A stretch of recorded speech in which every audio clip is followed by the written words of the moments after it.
In today's video, I'm going to teach you how to send Paperform submissions to Google Sheets. Start by opening your browser and searching for Paperform. From the results, head to the official Paperform website. Once you're there, log into your account so you can access the editor for the form you want to connect. If you're working with a brand new form, it helps to have at least one submission ready for testing later, but we'll come back to that. Inside the Paperform editor, look to the navigation for After Submissions, then select Integrations and Webhooks. This is where you connect your form to other services. In the Direct Integrations library, find Google Sheets and choose the option to Add Row to Sheet. That tells Paperform to create a new row in your spreadsheet every time a submission comes in. You'll be prompted to sign in to your Google account and authorize Paperform to access your Google Drive. Approve the permissions so the integration can locate and write to your spreadsheets. If your spreadsheet lives in a shared drive, make sure you pick the right account and drive during this step.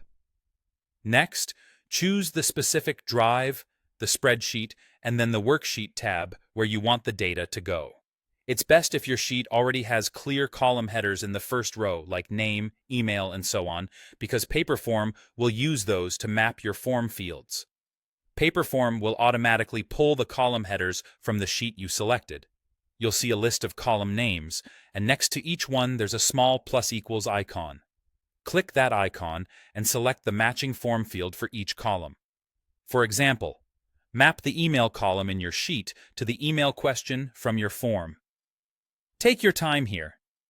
Accurate mapping ensures each answer lands in the right place. If a column is optional, you can leave it unmapped.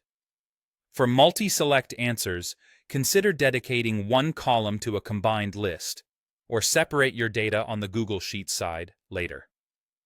When your mappings look correct, click Send Test to verify the connection. This uses a previous submission to push a sample row into your sheet, so you'll need at least one submission on the form for the test to run. Check your spreadsheet and confirm a new row appears with the right values in the right columns. If everything checks out, click Finish Setup to activate the integration. From now on, each new Paperform submission will add a row to the worksheet you chose. Keep your column headers consistent, and if you ever add or rename a column, revisit the mapping to keep things in sync. That's it. Your data flows automatically into Google Sheets.